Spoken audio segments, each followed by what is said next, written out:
Clover's Parent Fix. Prologue. Together we face the music. Together we take a stand. We're one for all and all for one. We're the members of the band. Clover paused, star's app in hand, as she swung slowly back and forth on her hammock, composing a song. At least, Clover was trying to compose a song. She was the main songwriter for the Star Darlings band, although, by her own choice, she wasn't an official member. Clover could play just about any instrument on Starland, from the keytar to the googlehorn, and had a true stage presence. But she was taking a break from the starlight. After all those star years performing with her circus family, traveling with the greatest show on Starland, she wanted to concentrate on her real love, songwriting. If only this song was coming easier. It was supposedly about Star Darlings the band, but it was really about Star Darlings, the star-charmed group of students fated to save their world. And Clover was having a tough time with it, despite her strategies. First, to set a goal, and that was to finish the song before the Battle of the Bands competition. Second, to keep to a routine, and she did, working first thing in the morning before breakfast, even if inspiration didn't hit, even if she'd stayed up late the night before and wanted extra sleep. Even now, she thought. Across the room, Clover heard her roommate Astra tossing a star ball into a net. Thump, thump, thump. It was the perfect backbeat. She returned to work. Together we face the music. Together we sing our song. We faced a lot of star trouble, but we always stay star strong. Strength. Clover considered how strong each star darling had to be. Every mission they'd gone on had been riddled with problems, mixed up wisher and wish identifications for starters, and Leona's wish pendants burning up on the trip back. And poor Adora, whose wish world transformation hadn't lasted one star day. Sparkly and glowing, she'd had to hide in a bathroom. Of course, there was Scarlet, too, whose trouble had started before her mission even began. She'd been kicked out of the Star Darlings and replaced by a girl named Ophelia. Lady Stella, the headmistress, had claimed Ophelia was the true Star Darling. Luckily, Scarlet wound up collecting wish energy anyway. But had Lady Stella switched the girls to mess up another mission? Clover hated to admit it, but it certainly seemed that way.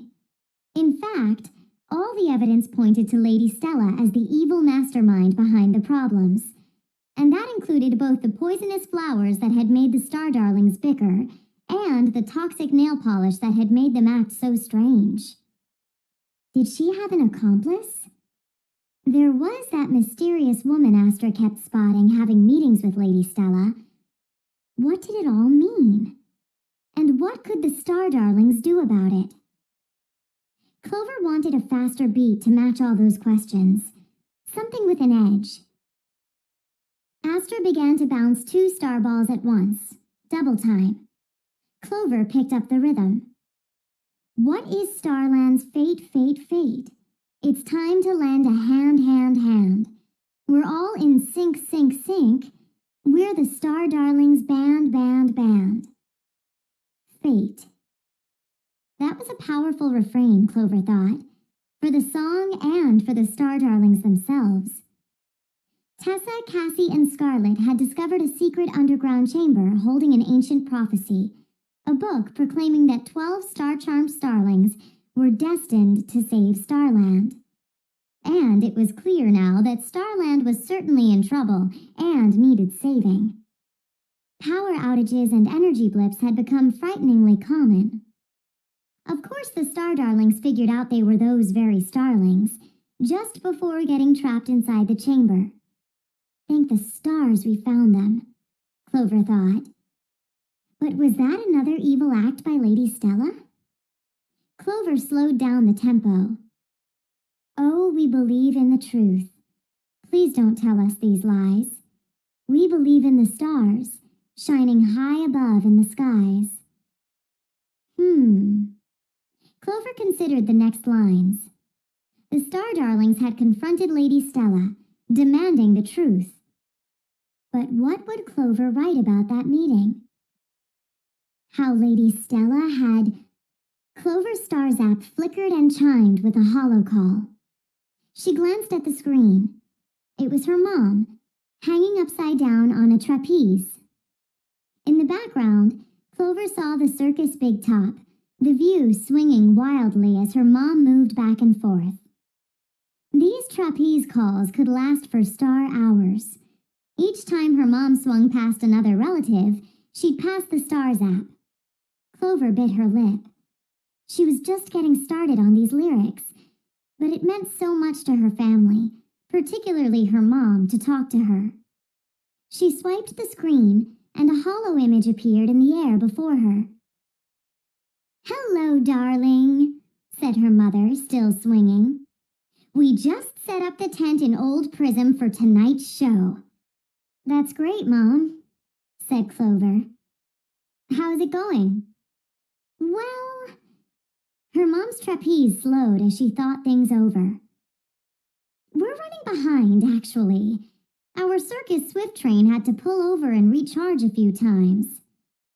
Just then, Clover's dad grabbed the star zap as he swung from the opposite direction. "Nothing to worry about, Clover." He jumped off at the platform, passing the phone to her Aunt Cecile. Cecile held the device with one hand as she grabbed the trapeze with the other. She soared through the air, and Clover saw a dizzying stream of colors. "The show will definitely be late," her aunt said chattily. "And our clown car lost its shrink/expand energy, so it can't hold a hydron clowns anymore." Aunt Cecile let go of the trapeze, aiming for Clover's mom's outstretched arms. "Now that clown car can barely hold your great-grandfather Otto," her mom said, neatly catching Aunt Cecile and taking the star zap at the same time. So the wish energy shortage is really everywhere now, Clover thought. The high-energy circus, seemingly immune to negativity, was the last place she thought would be hit. "But are you doing okay?" she asked. "We're right as starshine," her mom said, delivering her aunt to another swing. "Just some minor inconveniences. Let me show you my new dive into a barrel of water." But Clover's star zap buzzed with a hollow text. The barrel dive would have to wait. She had received an all-school message marked "Read immediately." "Please report to the auditorium as soon as star possible for an important announcement," it read.